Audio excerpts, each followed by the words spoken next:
On the show today, let me tell you what's going on. Medea Benjamin, co-founder of Code Pink, will be here. Actually, between you and me, I taped with her last night because this morning, right now, she is flying from Washington, D.C. to South Florida. She's appearing, speaking at the Progressive Democrats of America Miami chapter meeting tonight. And then there's a whole slew of events here in South Florida that she'll be participating in, including a bunch of big protests tomorrow morning, on the 11th anniversary of the opening of Guantanamo Bay as a prison camp and torture center, I suppose. 11 years. So that's all happening tomorrow, and then tomorrow night she'll be speaking at Barry University. I will put all the details of Medea's visit here to South Florida on my blog today. It'll be up after the show. So if you're in South Florida and want to go to any of these, you'll have all the information there. Also, it is Thursday. That means we wrap up the week, our broadcast week here, because I don't do a show on Fridays, with Maysoon Zayid. We're going to talk the Oscar nominations that were announced this morning. And stay tuned, because we've got a new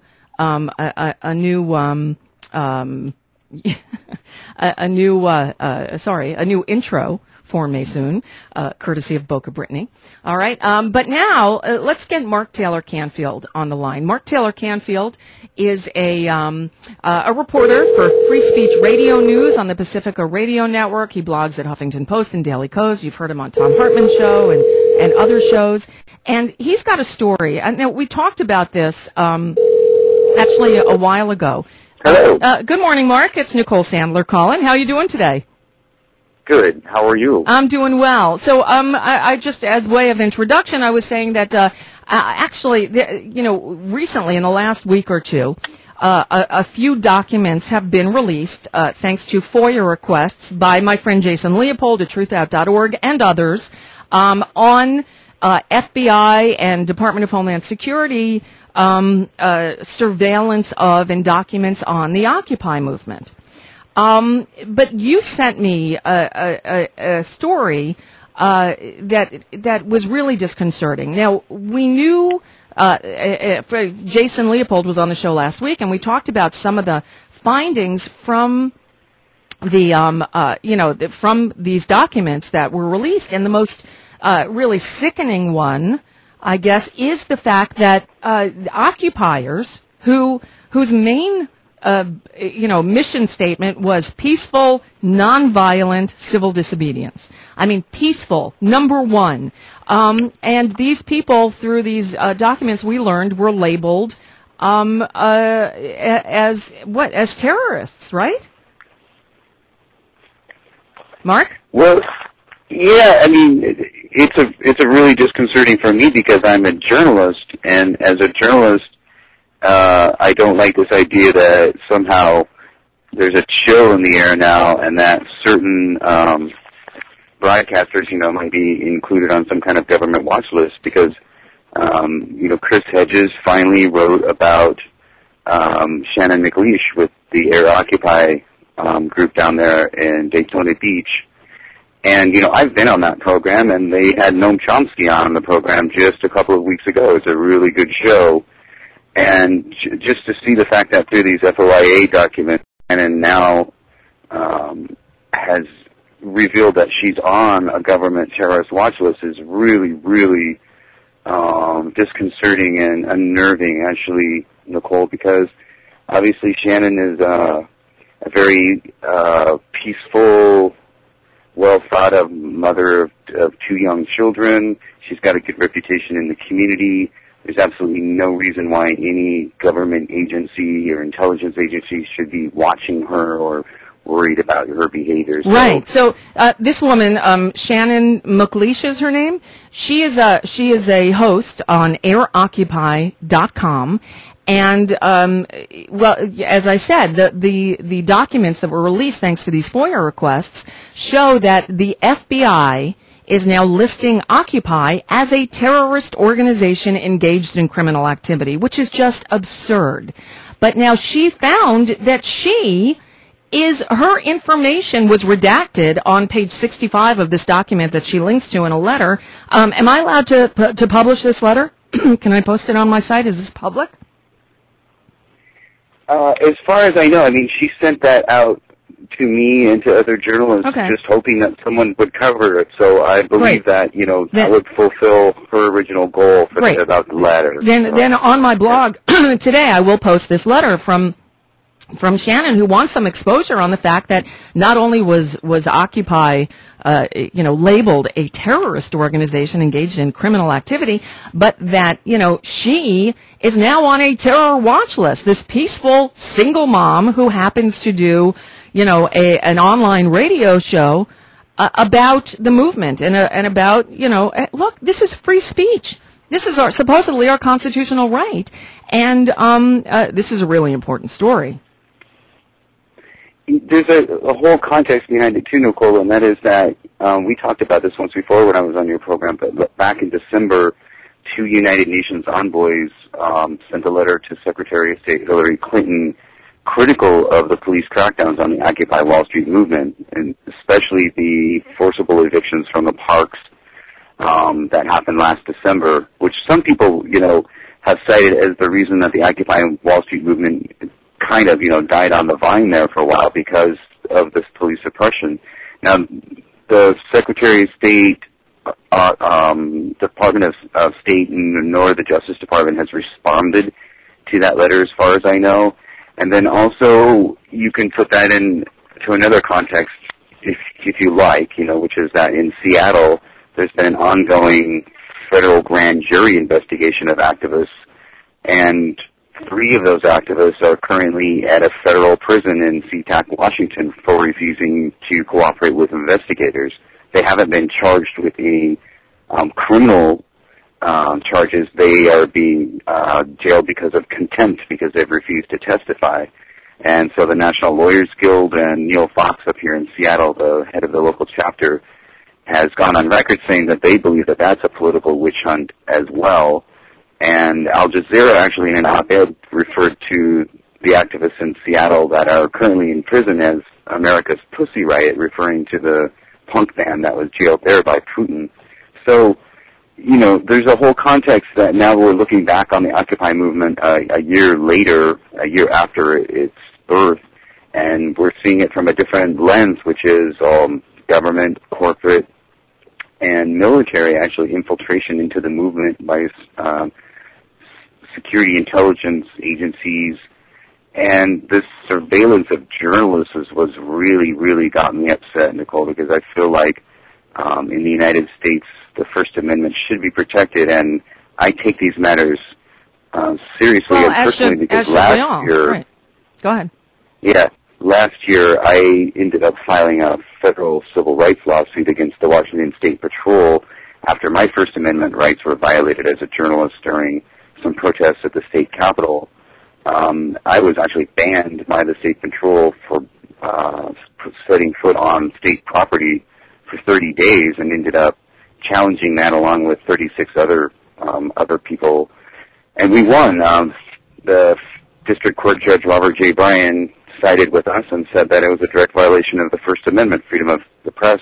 I was wearing a press pass at the time. So no reason for journalists to have to suffer this kind of intimidation.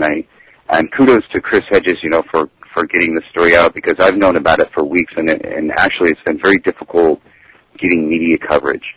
So I'm glad to see that it's finally coming out. But from my point of view, I'm very concerned not only about the political oppression of activists in the country, but also the potential chill that this causes amongst journalists who may not want to cover certain specific, controversial issues. Editors and publishers may not want to go down that route, and so people may end up wanting to bury stories or just not cover them. Well, or not cover them, and that's the thing. Mark Taylor-Canfield is with us, and we saw from, Ground Zero at Occupy Wall Street in New York, Zuccotti Park, when there were journalists among, out there, and we saw video of them being not only pushed aside, but manhandled and injured and told that their press passes don't mean shit. really. This was par for the course during Occupy, and it's got a real chilling effect among journalists. And as Robert Hill says in the chat, that's the point.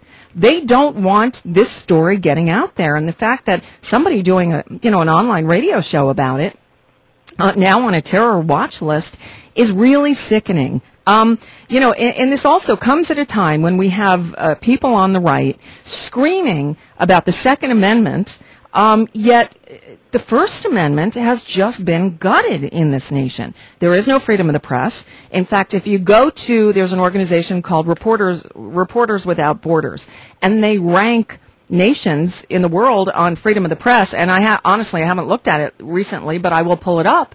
Last time I checked, we were not anywhere near the top. We were 27th the last time I checked, and that had flipped from, I think, 19th. Right. And here, so a lot of that actually has to do with corporate media consolidation, too, in the United States, and the way that Clear Channel and some other companies own all of the media. And so it's not always government surveillance or government control. It's a lot of it is corporate. But, yeah, I mean, I'm not proud of that statistic. That means that there are 26 other countries in the world where it's... Okay, well, you'll love this one because the most recent data they have is from 2011-2012. The United States, you should be interested in knowing, now is number 47. 47 behind Taiwan, Comoros, C-O-M-O-R-O-S, a country, sorry, I've never heard of, South Korea, Botswana, South Africa, Ghana, Hungary, Spain, France, El Salvador, Slovenia, Papua New Guinea, Tanzania, Portugal, Uruguay, Niger. We're down there at number 47 in the freedom, press freedom index. So now not only do alternative media folks they have two challenges now. I just wrote an op-ed and submitted it to the Progressive about this. We have two challenges now. Not only do we have to struggle to survive under untenable economic conditions, it's been very difficult, witness what happened to Air America, Current TV. It's been very difficult for alternative and progressive media to survive in this country economically. Now, not only do we have to struggle to survive because of those circumstances, now we have to immunize ourselves from an overzealous police security state, and that's a double challenge, and it makes it even harder to, want to be a journalist at this point. And, I feel bad for young, up-and-coming journalists, having to, face this chill in the air right now where, not really knowing, whether you're going to be on a list or not because you report on a certain, controversial political topic. I just don't think that that's the kind of country we want to live in. No. The First Amendment should supersede all of that from beginning to end, It definitely is the basis of what the Society of Professional Journalism teaches. It's the basis for what the ACLU, National Lawyers Guild Center for Constitutional Rights, all of those people are saying right now is, Radigan is saying, we really need to challenge these anti-democratic tendencies in our country. We really, really need to do that, and we need to do it as journalists as well, not just as activists and political spokespersons, but one prime example of this kind of thing is, I talked to you, I think, about this before, too, is the Seattle Times gave $85,000 in free ads to the Republican candidate for governor in Washington State during this last election. That's a Citizen Kane sort of William Randolph Hearst move, and 100 reporters and staff from the Seattle Times protested that. And that's the kind of thing that we need to see, is we need to see the journalists themselves stand up against this. And so, good luck to Shannon, and thanks to Chris Hedges for getting this story out, and I'm going to try to, support her as much as I can and make sure that people realize what's going on in this country so that we can hopefully turn a corner and get away from this sense of, I guess I just keep calling it the chill in the air that makes journalists maybe want to not quite be so courageous. And luckily we do have folks like Chris Hedges, Glenn Greenwald, people who will take these issues on, thank God for that. Well, and it should be known, Chris Hedges left a pretty cushy job at the New York Times because he wanted to be able to, report without constraints. And Chris Hedges does some amazing work. But there aren't enough of him out there. And those of us, who try to do that kind of reporting, who try to, not be beholden to any corporate master or to corporate interests and big money, we have a hard time getting the message out. Well, see, Greg Palast basically had to move to the UK, right? And Glenn Greenwald is reporting for the UK Guardian, so that should tell you something about. Right. By the way, Glenn Greenwald also lives in Brazil because he had to go there in order to be able to marry his partner. Now things are finally changing here on that front. But boy, the United States of America was always, we're told how exceptional this nation is, and we are at the forefront. Well, no, we're not. We're not on so many things. And the fact that, and again, for those of you just tuning in, Reporters Without Borders, and I'll link to this as well, their Press Freedom Index ranks the United States of America as number 47. It's stunning. It's been, trending downwards, for years now. But, excuse me, what we saw done to the journalists covering the Occupy movement is just heinous. And look, again, this covers the period of 2011 to 2012.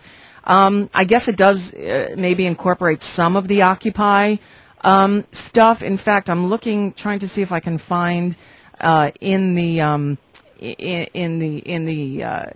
write up about it what brought us down so far. And I'm not seeing the United States in here. I'll keep looking. Anyway, again, Chris Hedges picked up the story about Shannon McLeish being on this terror watch list. There are a lot of other unreported stories or massively underreported stories. Quickly, what else are you looking at that we don't hear about?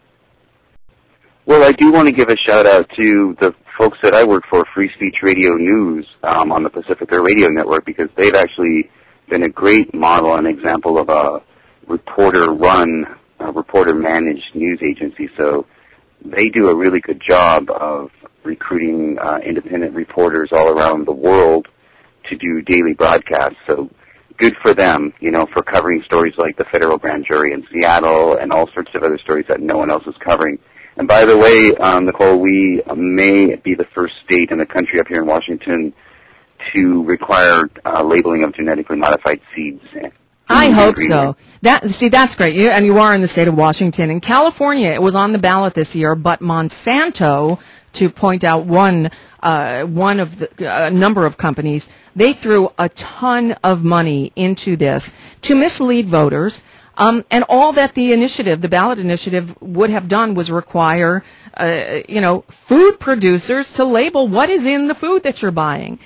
So it's good to know that in Washington State, it looks like that's going to be a reality. Washington State, pretty damn progressive. You also have legal marijuana for recreational use. By the way, I found it. The United States now, from Reporters Without Borders, also owed its fall of 27 places from 20th to 47th to the many arrests of journalists covering Occupy Wall Street protests. There you go.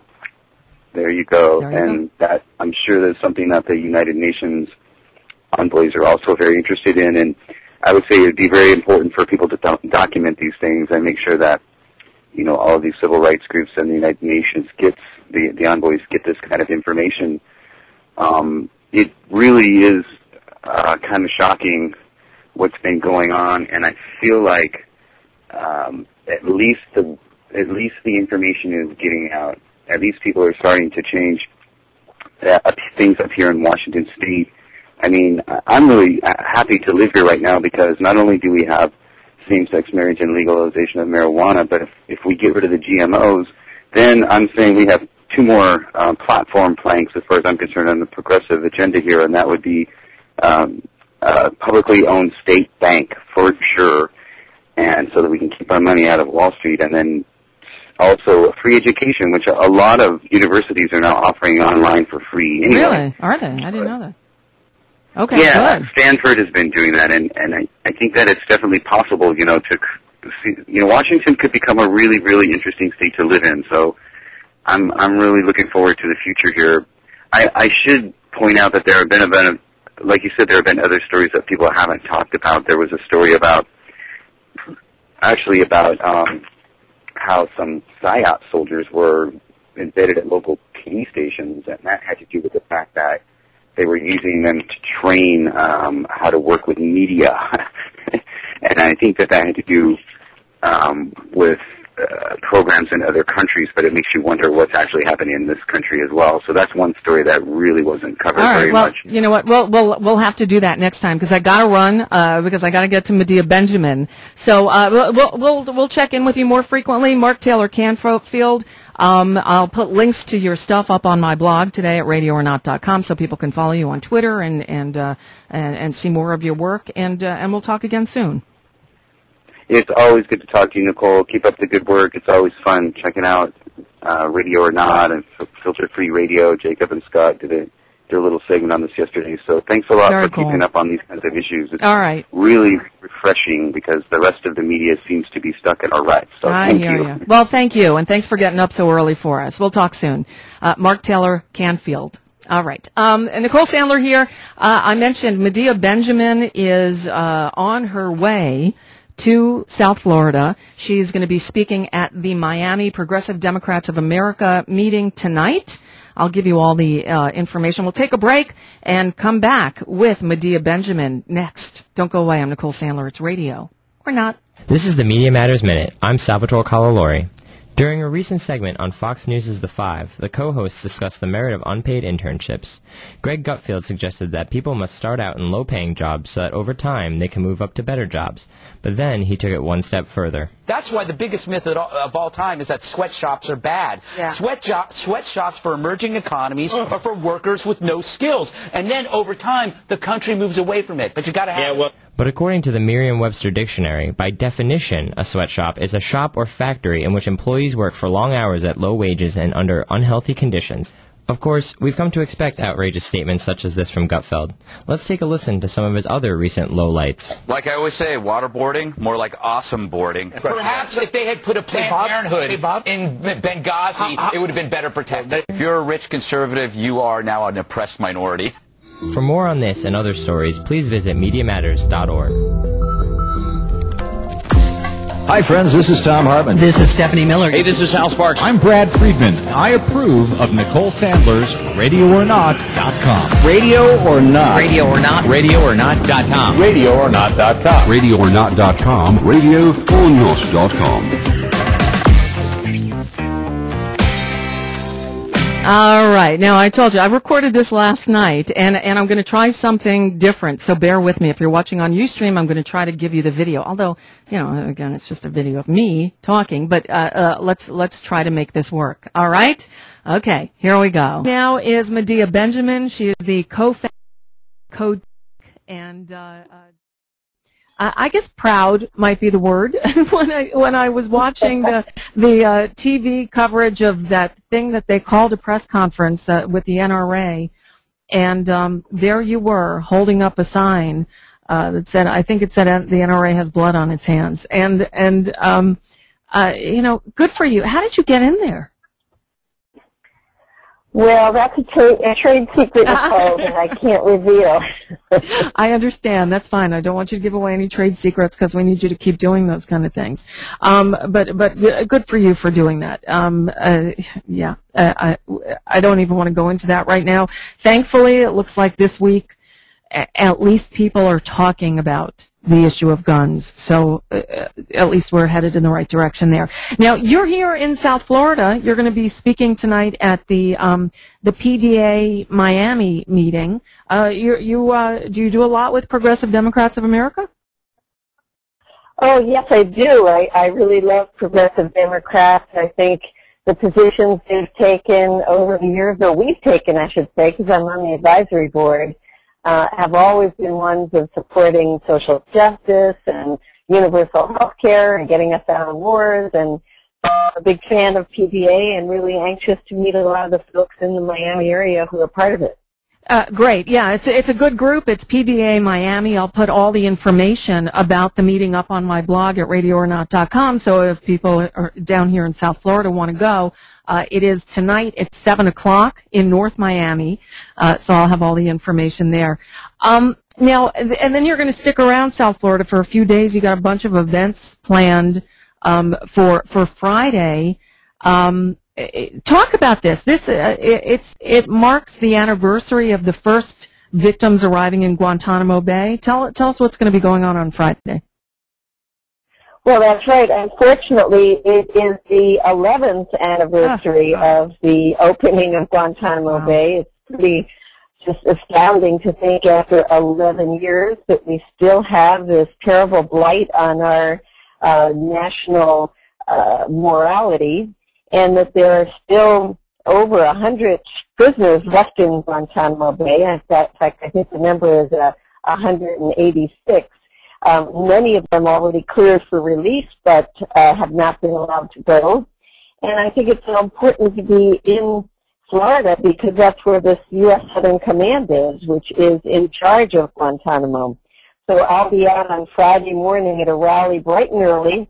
At 7 in the morning, we're going to go till 10 in the morning at the main entrance of the U.S. Southern Command to say it's high time that we shut down Guantanamo. And we also are calling for accountability for the acts of torture and extraordinary rendition that have been going on, and nobody's been held accountable for them. And I'm also relating this, Nicole, to an issue that I've been focusing on, which is the issue of drone warfare, because it's another example of lack of accountability and respect for the rule of law. Well,